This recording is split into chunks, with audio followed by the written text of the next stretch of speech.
السلام عليكم ورحمة الله وبركاته.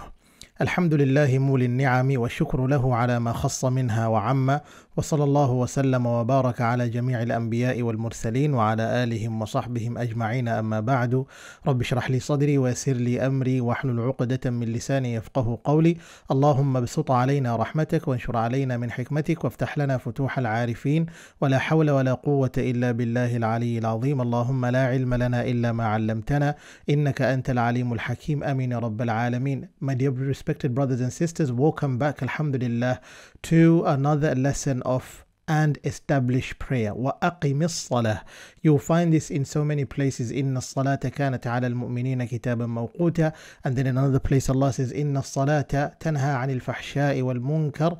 But the one that we took from is from Surah Al-Ankabut, when Allah said أُتْلُ مَا أُوحِيَ إِلَيْكَ مِنَ الْكِتَابِ, and recite that which has been revealed upon you, inspired to you, O Muhammad, from the book. وَأَقِمِ الصَّلَاةِ, and establish prayer. Inna salata, indeed salah, tanha, prohibits and forbids, anil fahsha'i wal munkar, it prohibits and forbids immorality and that which is unknown to the tradition.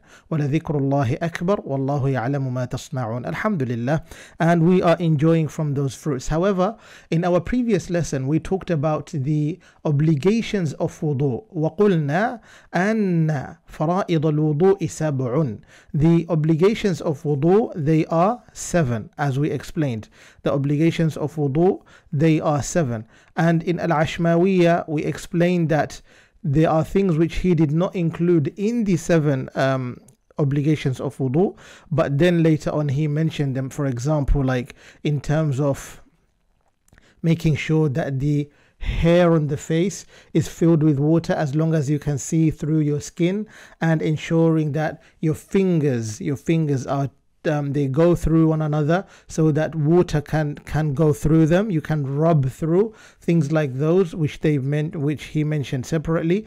But today inshallah ta'ala, after understanding all of the obligations of wudu, we are going to look at the sunnahs of wudu, just the sunnahs of wudu.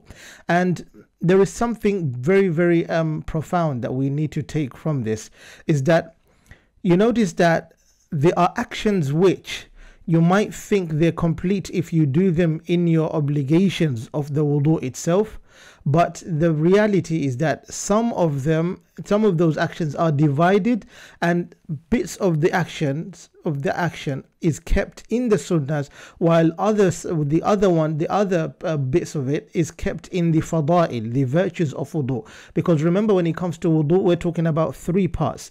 Wudu has 3 parts. He has the obligations, lil wudu'i fara'id, wa lil wudu'i sunan, wa lil wudu'i fada'il. Fara'id wa sunan wa fada'il.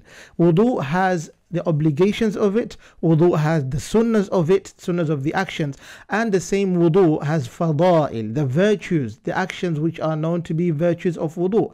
But then at the same time, there are certain parts of wudu which could not be complemented and complete without all of these 3. I'll give you an example.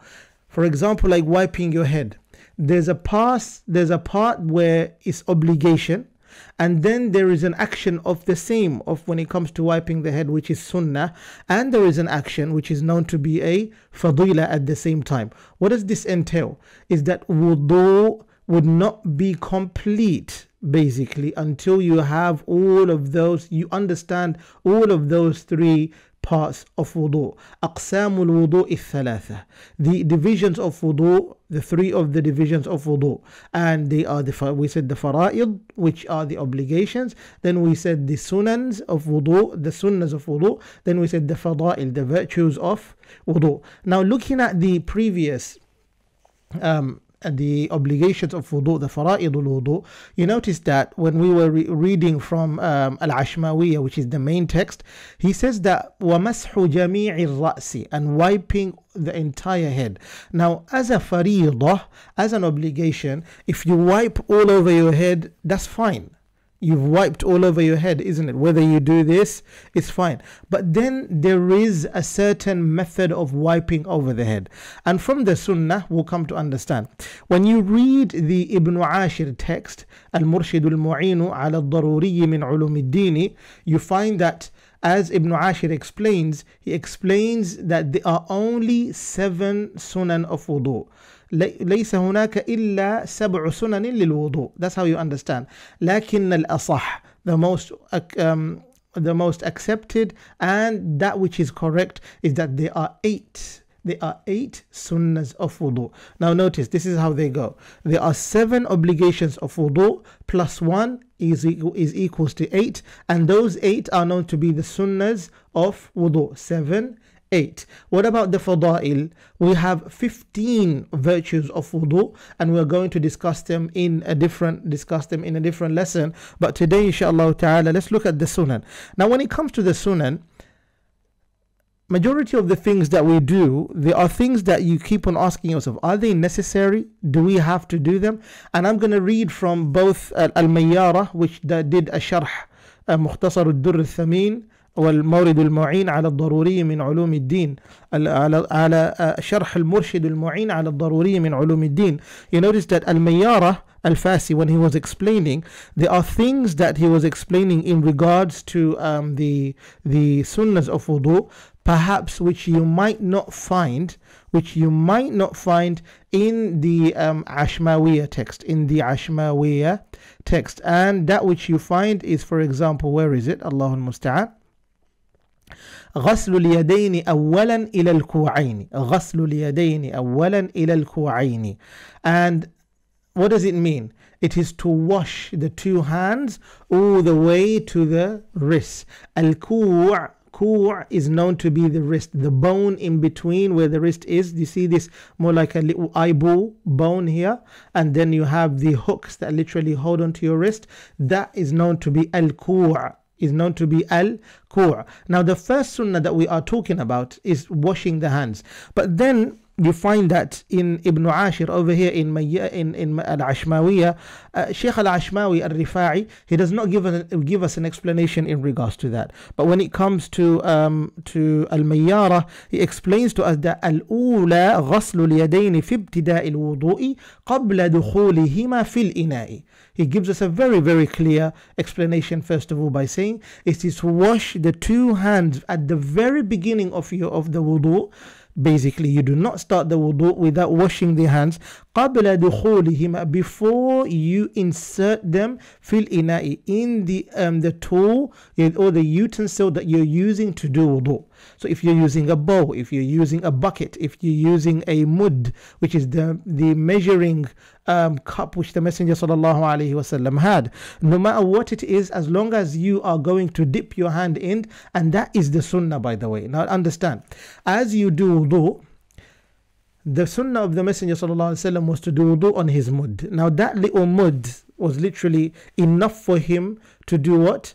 To do wudu. But then you notice that today is a bit different. It depends, first of all, it depends on the size of the person and all of those. We're going to come to all of those inshallah ta'ala. However, what we're trying to mention is that the sunnah is to dip your hand if the opening of the utensil, basically, let's say a bowl, the opening surface of the bowl, the open surface is quite huge, isn't it? You can fill in 2 hands without hesitation. But then how about if you have a water bottle? Can you dip your hand in? No, you can't. But as long as if you can dip your hand, then remember, you're going to have to wash your hands separately before you insert them. Alright, then he explains to us something really important. وَكَوْنُهُ سُنَّةً عَلَى الْمَشْهُورِ, and it is that it's a sunnah according to the mashhur of the madhab, the popular opinion of the madhab, the most accepted opinion of the madhab, and that is according the وَهَذَا هُوَ الرَّاجِحِ, that is the most authentic of what we have of the madhab, that is a sunnah. Lakin, he says that وَفِي كَوْنِهِ مُتَعَبَّدًا به لم يطلع على حكمته. And also we need to understand that it is a ta'abbud. It is a ta'abbud because there is no wisdom that has been derived out of the action itself. What does that mean? What do I mean? هناك بعض العبادات هي تعبدية وليس هناك حكمة وراءها. There are some ibadat which do not have any wisdom behind them, but they are just a means of worship. They are known to be worship, which we call them that we do these actions ta'abbudan, as worship to Allah subhanahu wa ta'ala. Now when it comes to washing the hands, it is sunnah even if you've done your wudu like 2 hours ago and you were awake, you did not touch any najis or anything, then once you go to do wudu again, you begin with that sunnah. And when we say a sunnah, على حسب مذهبنا نعني أنها سنة مؤكدة. We mean that it is a sunnah مؤكدة. So while you do that, you first wash the hands out of the utensil. You don't insert them in the utensil. But then we'll be like, hang on, isn't it I've had my hands very clean for the past 2 hours? Do I really have to wash them separately? Yes, you do, because it is ta'abbud. It's worship, which we cannot question. There is no wisdom behind it. It's not like we are told to do something and you attain the wisdom. You have to understand this. When Allah commands something, for us is to follow and we don't have a choice. Exactly like Abu Ali ibn Abi Talib, كما قال لو كان الدين بالرأي لأمرت الناس بالمسح على في أسفل الخف بدلا من أعلاها.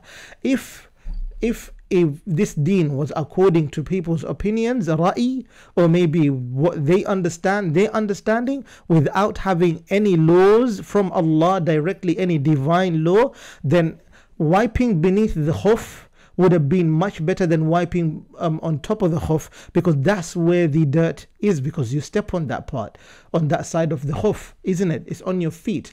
But why should you wipe the top of your foot rather than the bottom of your foot? So you understand, it's all about ibadah and accepting that Allah has commanded us to do something specifically. Now when it comes to washing the hands as well, the same thing applies. We don't ask anything. And something which is ta'abbud, something which is ta'abbud is غير معقول المعنى. It does not have to have any wisdom, nor is the meaning of it understood by the mind. The mind cannot fathom. The mind is limited. للعقل حد. للعقل حد. The aql has a had, a limit. You cannot cross it. لا يمكن تجاوزها. You cannot cross that limit. Remember that. غير الأمر مستحيل يعني. That's what it is. So that is in the case though, however, ويغسلهما من كان نظيف الجسد. Okay, ويحتاج في غسلهما إلى نية ويغسلهما مفترقتين. When that person is washing his palms, literally his hands up all the way up to the wrist, he has to make sure that first of all his body is clean. His body is clean. Basically you have no najasa. How about if my hands had najasa? Would it still be sunnah? La. It will not be sunnah anymore. It will be fard. You have to wash your hand because it's a fard act. And while you wash them, your niyyah begins then. Your intention begins then. Your intention of washing your hands begins as you start doing that for the entire wudu. Now that is number one. We said that there are 7. Number 2 of what we have is over here, as you find on Shaykhna Al-Ashmawi Al-Rifa'i rahimahullah يقول, the second thing is Al-Madmadah. And what is Al-Madmadah? Al-Madmadah, it is to gargle water. إدخال الماء في الفم وتحريكه اليمنى وتحريكه في اليمنى واليسرى. What is it? It is to insert water in your mouth. Basically, you purposely take water, insert it in your mouth with your palm, and what do? You shake the water inside, you move the water. Tahrik, it is to move the water, to bring action on the mouth with the water, regardless of how clean your mouth might be. No saliva, no nothing. You have to ensure that you move the water. Now the question is, if someone would do madmadah by literally just sticking their mouth on the tap, they stick their mouth on the tap, would that be accepted as madmadah? No, it is not regarded as madmadah. لأن المضمضة ماذا؟ وإذ مضمضة هو أخذ الماء باليد وإدخاله على الفم. It is taking water, basically taking water using the hand and inserting it, or inserting the water in the mouth. That's what it is. And then after that, that is action number one. There are three parts of it. Part number one is taking the water by the palm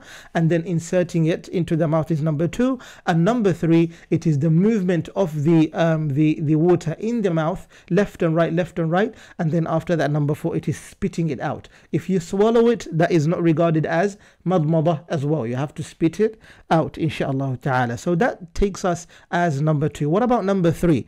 According to على حسب شيخنا العشماوي الرفاعي يقول number three is الاستنشاق, but there is a link between الاستنشاق والاستنثار, which is number three and four. وابن عاشر هو يرتبها هكذا, يعني يقول مضمضة استنشاق استنثار ترتيب فرضه وذا المختار. Madmada, we've explained about madmada, which is gargling water, and then he mentions istinshaqu al-istintharu. Istinshaqun istintharu. What does that mean? Istinshaq, it is inhaling water. You take water and you inhale water, but it doesn't mean you go so deep that you end up hurting your pipes or your nostrils all the way to your brain. You don't do that. That's not right. You might even cause yourself a problem. So what you do is use your right hand. Use your right hand. So what does the sharh give us? The sharh gives us that it is the sharh explains to us that أن يجلب الماء بأنفه وينثره بنفسه وأصبعيه ويبالغ غير الصائم وأنكر مالك ترك وضع يده على أنفه عنده. Okay, now what he explains to us is that when it comes to sniffing the water, you ensure that you don't sniff really hard, number one. And how do you sniff? You sniff by using your right hand. You take the water with your right hand and you sniff it. Remember when we said at the very beginning, after washing your hands, you have to get water, and water is only got, you can only get water by what? By using your right hand, using your right hand, not your left, because it is not the sunnah. Not your left, because it is not the sunnah. Now when it comes to istinshaq is inhaling water. So you inhale water, you don't go very deep. But when it comes to exhaling, there are two things. Number one is you have to use your two, which is the index finger and your thumb. You use those to hold onto your nose, and number two, you blow out, and that is known to be istinthar. That is known to be istinthar, which takes us to sunnah number 4. Sunnah number 4. And he explains to us something really, really simple. When we talk about istinshaq, he says that وهو جذب الماء بالأنف من الأنف. Okay, والاستنثار كذلك. والاستنثار هو إخراج الماء من الأنف. It is to let go, exit the water and let it go from the nose, and that's it, because you shouldn't be keeping the water in the nose. You have to let it go. That takes us to number 4. So what did we say? Number 1, we said that what do? You wash all over your hands up to the elbows. Up to the wrist. Number 2, it is to gargle water, and there are shurut, أربعة شروط للمضمضة. And we said number 1 is what? Is to get water with your right hand. Number 2 is to insert it into your mouth. Number 3 is to gargle the water. Number 4 is to spit it out. Istinshaq and istinthar, which is 3 and 4, they're related because istinshaq is literally to get water with your right hand and inhale it. But then when it comes to istinthar, is to exit the water, to remove the water by using your index finger and your thumb, or if your left hand, and you go alright, the water goes out, inshallah ta'ala. That's how you do it. That leaves us with 4 more. And we're gonna come to mention them inshallah ta'ala right now. And of those four, it is raddu mashir ra'si. Aywa. What did we say? In order for you to have a complete wudu, you need to understand exactly that there are obligations of wudu, there are sunan of wudu, and there are fada'il of wudu, isn't it? Now, among the sunnahs of wudu, it is raddu mashir ra'si. It is to return on the washing of on the wiping of the head. Basically, if you did this, you touched your ear studs, and then you started from the very beginning all the way to the end, the sunnah is to return back up. That is the sunnah. If you started from the bottom and you came up, the sunnah is to return back down. Basically, whatever direction you go, you must return back. وَرَدُّ مَسْحِ الرَّأْسِ, and to repeat the wiping of the head, inshaAllah ta'ala. It's as simple as that. And that is مُنْتَهَى الْمَسْحِ لِمَبْدَئِهِ.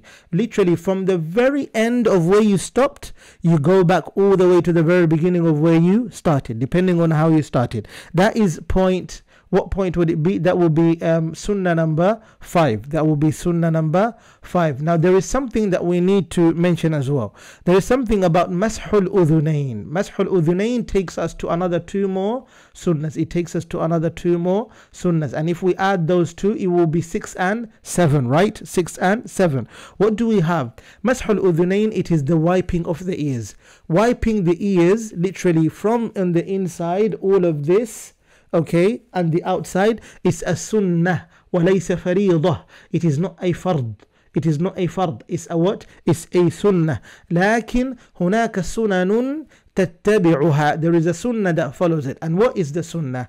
As you finish wiping your head, Al-Ashmawiyah explains it, but Ibn Ashir does not. And Ashmawiyah, he explains it, rahimahullah, وَمَسْحُ الْأُذُنَيْنِ ظَاهِرُهُمَا وَظَاهِرِهِمَا وَبَاطِنِهِمَا. That is number 1. Wiping the ears, basically, on the inside and the outside. On the inside and the outside.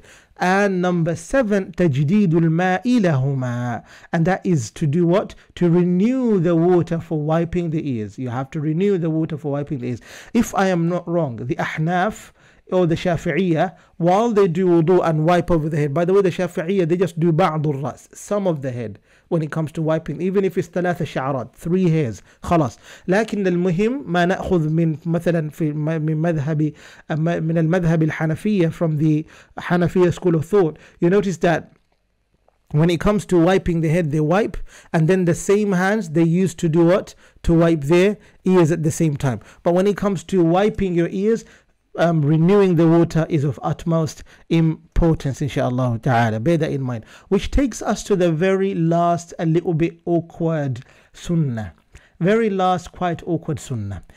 And that shows us that the madhab in itself is quite relaxed, mashallah, tabarakallah.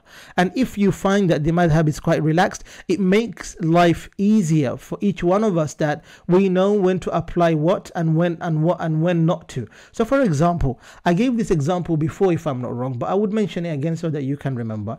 Imagine if you were on a journey, then you entered McDonald's because maybe there were no other shops open at the time, and you literally are you want to go help yourself, relieve yourself, but at the same time you have to do wudu because you haven't, let's say, prayed Salatul Dhuhr. Imagine that. Now when Salah time enters, you want to do wudu. There is no wudu area and it's literally on a public place, public toilet. What do you do then? This is what you do. Look at how relaxed the madhab is. You know that at-tartibu sunnah. At-tartibu sunnah. Following a sequence of order is a sunnah. وَلَيْسَ بِفَرْضٍ. وَلَيْسَ بِفَرْضٍ. لو كان فرض لكان الأمر غير هكذا. If it was to be fard, the matter wouldn't be not like how you see it right now. The matter would have been if you do not wash your face, or maybe you forgot washing your face and you did your arms all the way to the elbows, and as you're doing wudu you realize that you haven't wiped your face, then that means your entire wudu is invalid. You have to start again. But what makes the madhab to be more relaxed is the fact that if one forgets to do the obligation, one of the obligatory parts of wudu when it comes to the limbs, what do? They are forgiven and they just carry on from where they are and they finish off with the rest of the other limbs, inshaAllah ta'ala. That's why we have at-tartibu being among the sunnahs. So if you've gone to McDonald's and you've entered the toilets and the toilets are quite small, cannot accommodate for everyone, ماذا تفعل? What do you do? Start with the one that people do not like the most, and that is washing your feet. So wash your feet first. There's nothing wrong. Then you can follow the tartib, the order, when it comes to the remainder, inshallah ta'ala. That takes us to number 8. Now to summarize each one of these, inshallah, you notice that it is غسل اليدين. First of all, you start your wudu, and we mentioned that غسل اليدين, it is تعبدا ليس لها حكمة. Washing the hands is something that we do out of worship, and there is no wisdom behind it, like specific wisdom. No, is as long as it's a command from Allah, علينا أن نتبعه أن نتبع ما يريده الله تبارك وتعالى ونطيعه. If it came from Allah, it's our duty to follow without questioning at all. That makes it number one. Number two, it is al-madmadah, and we explained the rules of doing what? Of doing gargling. And we explained al-istinshaq wal-istinthar, which makes them two as a complete of four. Istinshaq is to inhale water without hurting your nostrils and your brain, and ensuring that when you exhale, you use your index and your thumb from your left hand and you blow out from your nose, as simple as that, inshallah ta'ala. And then after that we have something called raddu mashi ra'si, and that is to repeat the wiping of the head from where you stopped. Muntaha al-mash, من منتهى المسح لمبدئه or إلى مبدئه. What do? You start, for example, if you started from here all the way to the back, you start from the back all the way to the top. Again, that's how you do it according to the sunnah. So you don't just randomly go boop, boop, boop, boop, boop, like that, thinking that that's how you're going to do a way that's going to be the right way of wiping your head. La hasha wa kalla, it wouldn't. So the sunnah is teaching us, okay, if we have to wipe our heads as a fard, how we wipe the head, as long as it's the whole head, is fine. But the sunnah now teaches down the adab of wiping the head, and that is if we're going to start from the bottom to up, then we go back as well. And in the fadilah, you come to notice something amazing in regards to wiping the head, inshallah ta'ala, and it's as simple as that. Then we have mashul udhunain, and that is to wipe the ears, ظاهرهما, the outer of the ear, and the inside of the ear. This is the inside, this is the inside, and this is the outside surface. That's what you do. But also remember, وَتَجْدِيدُ الْمَاءِ لَهُمَا sunnah, to renew the water for wiping the ears, it's a sunnah. And that makes it sunnah number 7, which allows us to conclude with the fact that if you do a tartib on your wudu, you follow a sequence on your wudu every day, your wudu is not only valid, it's 150% valid. If you follow the tartib, if you don't follow the tartib, and if you follow the tartib, it's a sunnah in itself, inshaAllah ta'ala. May Allah subhanahu wa ta'ala accept this from us and allow us to be a people of understanding, that literally as we try to do ibadah, we do it for His sake, and we understand that not everything that we do has to have a wisdom behind it. As long as He's commanded us, we have to follow it, no questions. Remember, just like washing the hands, it is ta'abbudan, laysa laha hikmah, there is no hikmah, and the rest of the other ibadat should be in that fashion. As long as Allah wants it, we deliver. That's why we say sami'na wa ata'na, we heard and we obeyed. Ya Allah, we heard and we obeyed. وَهَذَا هُوَ الْأَهَمُ, وَهَذَا هُوَ الْأَهَمُ, inshaAllah ta'ala. That is the most important thing. So now you know how to do the sunnahs. What's quite amazing is when we look at the fada'il, there are so many masail that we have to look at, inshaAllah ta'ala. That, for example, how do we avoid entering into a makruh when it comes to our wudu? How do we avoid shak when it comes to our wudu? How do we do wudu on a clean place? What is determined to be a clean place? What is determined to be clean water? And how do you fulfill the rest of your wudu? When it comes to washing your feet to the ankles, there is something known as a fadila. There is something known as a fadila. But what is it when it comes to washing your feet? If you want to do the prophetic wudu, then you have to try your best to know exactly the obligations of wudu, the sunnahs of wudu, the fada'il of wudu, and act upon every single one of those as long as you have the time, inshaAllah ta'ala. May Allah subhanahu wa ta'ala make us a people of listening to that which is beneficial and making use of it. And we ask Allah subhanahu wa ta'ala to accept all of our deeds and all of our efforts. Wa sallallahu wa sallam wa baraka ala nabiyyina Muhammad wa ala alihi wa sahbihi ajma'in. See you inshaAllah ta'ala on another lesson.